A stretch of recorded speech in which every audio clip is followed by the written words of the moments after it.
Hello and welcome to this special interview on Revsportz. I'm Snehashish Mukherjee, and with me today, my guest is none other than Annerie Dercksen.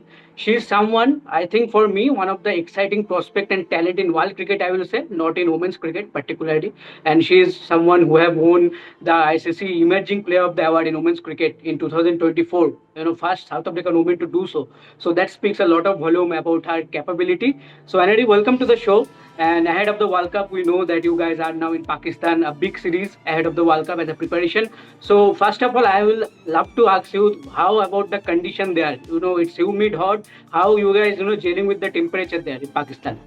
Hi, yeah, thanks for the introduction. I feel very flattered. Thank you. Um, yeah, we're in Pakistan at the moment. We've had a couple of night trainings. I think with our security protocols and stuff, we're not really allowed to go outside. So in the night, even it was very sweaty, very hot. We obviously got winter back home in South Africa. It's like 10 to 15 degrees back at home. So it was quite an adjustment coming to Pakistan. But yeah, like you said, I think very good preparation for the World Cup. I think we might get similar conditions in India and Sri Lanka weather-wise. So yeah, I think very good preparation for us. Yes, but Anani, just before this series, I think you guys have a long camp in Durban. Where all players you gelled up and have a preparation. So what was the main focus in that camp? Can you tell us about that? Yeah, very, very productive camp, I think. We had some intra-squad games. I think we started out with some batting specifics, which was really good. Playing a lot of spin-specific strike rotation. I think going to the subcontinent in India, we might face a lot of spin. Also looking at the makeup of some of the squads. I think England took 4 spinners, Australia's got 4 spinners. So, we might be facing a lot of spin over there. So I think that was really productive. So our spinners got through a bowling camp and seamers as well. So yeah, we sort of just been working at the basics and doing all the basics a bit better. Yeah, I think we sort of just been focusing on ourselves and how we can improve. And then we went into some games trying to put those things into play. So yeah, all in all, I think very productive camp. Yeah, and now we're excited to put it into real time into some really international games. Yes, yes. And as you rightly mentioned that, when the World Cup is happening in subcontinent conditions, you were expected that you will face a lot of spinners, quality spinners. But somehow, Annery, you have been a tremendous batter, I will say, in subcontinent conditions when it comes to ODI cricket, because I can clearly remember that tri-series that you, India and Sri Lanka played in Sri Lanka. You scored so many runs, with that 50s, the 100 and 100 also. So when you are batting at down, down the order, because you bat so down the order, as a power hitter, as a finisher role specifically, if I say, along with the bowling duties, how your approach when you go out to the batting, because sometimes it happens that you have to play a long innings considering the condition of that match. So how that approach changes for you when you are batting, especially in subcontinent conditions? Yeah, I think it's. I really enjoy that role. Actually, I enjoy it when I have some time to bat, and I obviously enjoy taking on the game. So at the back end, but yeah, it's really nice. I think in the subcontinent, the ball probably scuffs up a bit sooner, gets softer, but quicker than it does back at home. So yeah, it's it's tricky. I think it turns a bit more. It's probably softer, so harder to hit. Comes onto the bat a bit slower. So yeah, I think just a lot of credit's got to go to our batting coach, Bucky Abrams. He's been doing a lot of work with me since I got into the space, specifically on spin. I would say when I got into the space, I was not a good player of spin, so a lot of credit's got to go to him. And yeah, it's been definitely something we've been focusing on. So yeah, I think it's just about assessing the conditions and yeah, really making sure that what I need to do on the day I try and do. But yeah, cricket's a funny game, and every game sort of starts anew. So even though we can take a lot of confidence from what happened in the previous series in Sri Lanka, I know it's sort of time to refocus and restart and make sure that we try and get the team into the best position possible again. Yes, absolutely. And Anari, the specific role that you play in the team, that is why you already have been compared with Marizanne Kapp for some time. But we all know how the legend she is. She is one of the legend of this game. So what is your experience so far, working with her, playing in the same team, and what are the learnings? And how do you see Marizanne Kapp? Yeah, no, I've been compared to Cappy quite a bit. It's a big honor for me. Yeah, I think I don't really know how it happened to me. Yeah, I think she's in a class of her own, obviously. But yeah, very honored to be compared to her and very honored to be playing with her.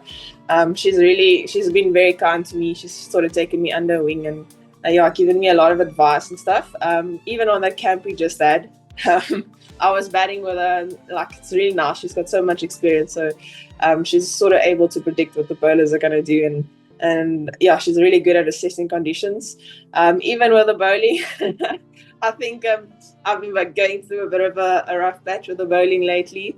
But yeah, I've worked really hard on it, and I think she sort of, in a nice way, gave me a telling off and told me that I've got to step up my game, but in a very nice way. And yeah, I really did appreciate that from her.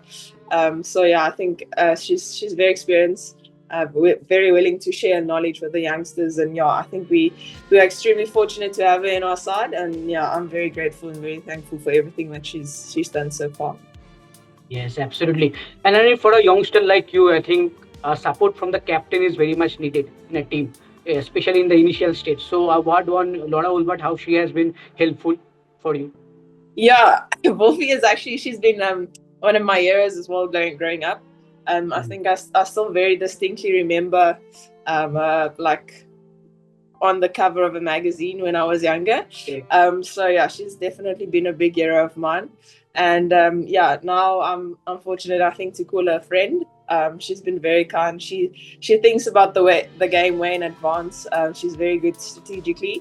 Yeah, so it's really nice to have sort of a friend and a captain in her. And yeah, she's very good at strategies and sort of how to play the game and what to do at certain stages. So whenever I feel like I don't know what I'm going to do, I can always lean on her for some support. Yeah, and she's like very calm and cool and collected. So you sort of never feel as if she's panicking, which is really nice. And obviously she's got the support of a lot of experienced players in that side. I think there's many players that played more than 100 ODIs. So yeah, it's a very nice team to be a part of at the moment. And yeah, I'm very grateful for all of them. Yes, absolutely. Okay, my next question is about a bad memory, I will say, but I generally we don't like to recall bad memories, but I want to ask you about that T20 World Cup final 2024. You were part of that campaign. I think it was a very heartbreaking loss. Again, two back-to-back final losses in World Cups. Your first World Cup, by the way. So, how do you think about that loss, and 2025? This World Cup is the redemption time that you are looking as a group. Yeah, no, I've got to say, I was in the squad for the 2023 one. We lost in the final, Yeah. and then 2024 we lost again in the final. So yeah, I've seen the team and myself go through a lot of heartache. Yeah, it's almost bittersweet, you know, coming so far, so close but yet so far. I think yeah, we were really hurting for a long time there, and yeah, I think I've said it many times, like the very next day we sort of got into a meeting and everyone was sort of sad and like obviously devastated that we lost. But we sat down there and then and we were like, we can make the decision now to keep on sulking, or we can start trying to do the next thing that we can as best as possible to try and win that next World Cup.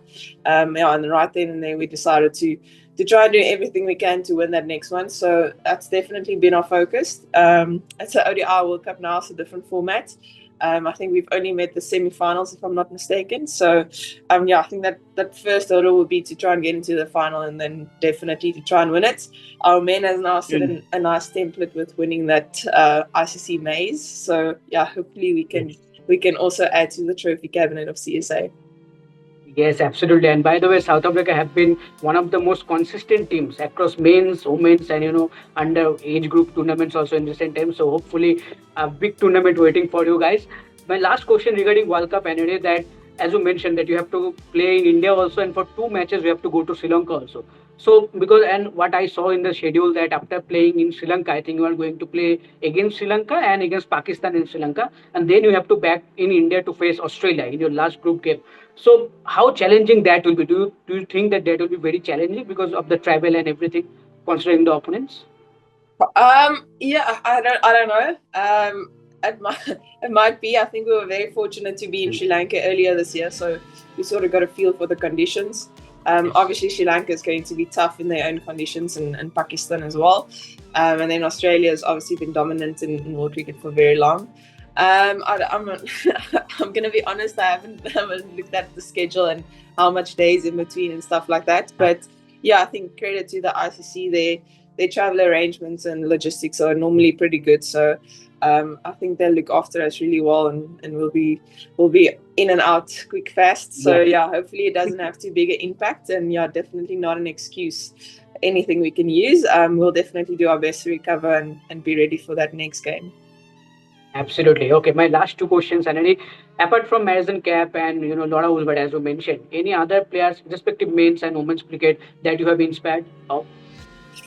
Well, I think I carry 77 on my back. I sort of didn't know what number to pick because everything I wanted in provincial cricket was taken. And then I looked through international cricket, who's like some of my heroes. I probably shouldn't say that because I'm going to play against them now. But Elisa Healy and Sophie Devine, I think, we're 77. And yeah, I really like the way both of them play. They're obviously like very explosive batters and like to take the game forward. And I'll say I also like to do that, like to eat sixes and boundaries. And they also seem like they're having fun while they're playing, and I think that's probably the main thing for me.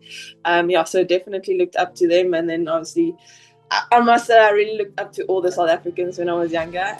Even some of them who's retired now, like Shibnam Ishmael. I think that Nay van Niekerk is making a comeback, but she was sort of the captain, Mignon de Priya. So definitely all of the South Africans. I wanted something, every one of them had. But internationally, I would say maybe Elisa Healy and Sophie Devine. Yes, absolutely. And as a bowler, any batter that you have find tough to bowl, and as a bowler, as a batter, any bowler that you have find too tough to face? Well, yeah, I think if we look at the stats, Smriti Mandana has taken me apart. But yeah, no, she's obviously number one batter in the ICC. I think she's obviously won ICC Women's Player of the Year. So she's very good, and I think a lot of bowlers struggle to bowl to her. But yeah, she just somehow knows what I'm thinking. But yeah, Smriti Mandana, I would say, is definitely one. And then a bowler, I faced Marizanne Kapp in the net quite a bit. I've got to say that we've had some nice battles. She's definitely gotten the better of me. Especially if she takes that new ball, it's very difficult to face. But yeah, every time I look forward to that battle. So yeah, I'd say Marizanne Kapp is quite a tough one. Absolutely. And when you are facing Marizanne Kapp, like a caliber of bowler in nets, you must be well prepared for the match. And that is why Annerie doing so well in international stage. So thank you. Thank you, Annerie. Thank you for joining in. Hopefully a great series awaits for you and personally and for the whole team. And good luck for the World Cup also. Hopefully we can meet in the World Cup because we will be traveling for the World Cup. So let's see. Thank you. Thanks for having me. It was lovely. Thank you. Thank you. Bye-bye. Bye.